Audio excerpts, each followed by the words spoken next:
Go ahead. Questions? Well, it's kind of a mixed bag, I guess, up there the other night. Made a really good comeback, but too far behind. We did a lot of good things at Vanderbilt.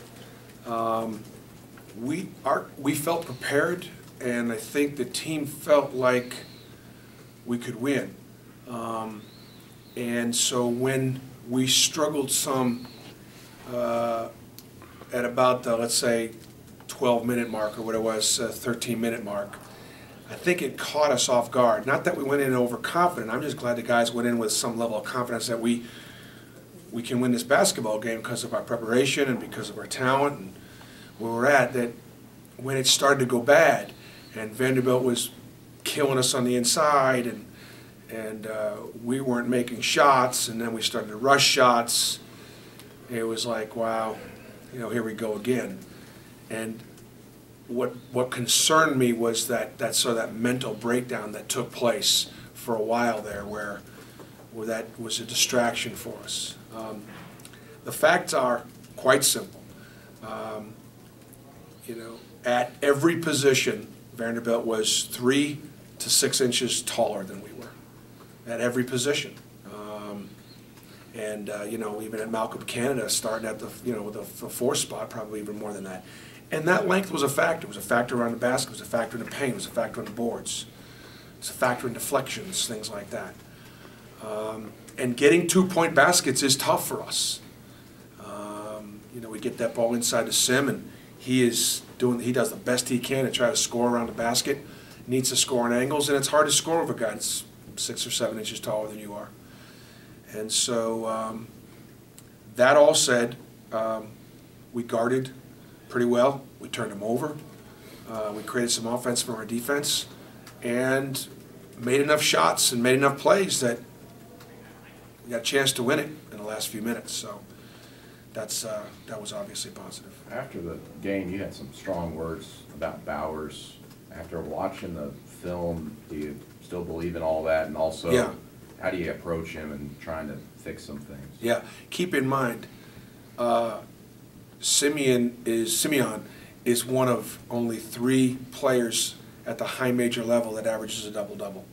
So some coaches would be so satisfied and with that they wouldn't even begin to try to want more. And I want more. And Simeon knows that. I've got very high expectations for him. We'd be lost without him. That disaster that I referred to, us trying to avoid, without him it would be a total disaster.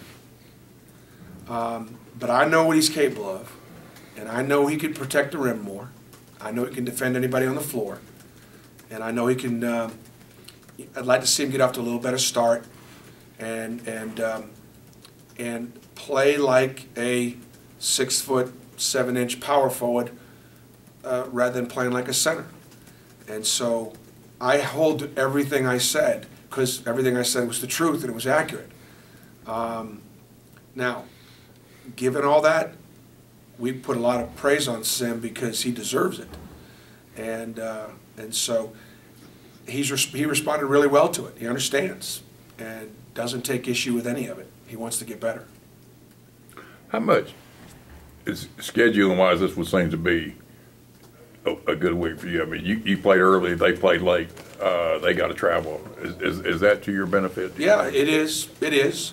Maybe depending upon preparation. Next week we have the only difference would be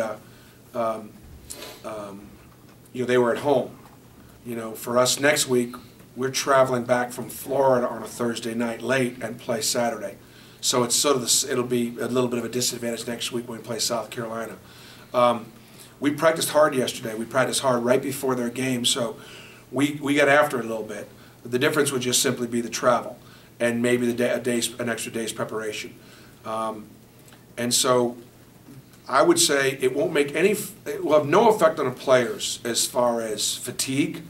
They'll be fine. We'll be fine too coming back from South Carolina. The difference will be potentially in preparation. How detailed will their scout be for what we do? because of just, they probably spent a good portion of that week focusing on LSU. Can you talk about Missouri's team, what you've seen from them? You know, they're good. I'd say they've played as hard a schedule as anybody in the country, anybody in our league. Their losses are Arizona, Purdue, Illinois, Oklahoma State. They've played a terrific schedule, and so they're not going to be at all overwhelmed by our roster. Now the environment could be a factor. I hope it's a factor. It's been a factor for us. It'll encourage our guys, and the crowd's been terrific. We need a really spirited crowd. You know, Frank Haith left some good players and had some good recruits that were signed, and then Kim Anderson did a good job of keeping some of those guys, adding a few pieces to what he inherited. And it's from a talent standpoint, it's a clearly middle of the league, approaching upper of the league roster. So I would expect it to be a hard-fought game. They've got depth, they've got size, they've got length. They might have one kid out. Gil Caesar is they say he's questionable for the game, and he's been a really good freshman for them. But they still played 9 guys a lot of minutes last night and got great depth. You guys good? All right, thanks. Thanks. Thanks.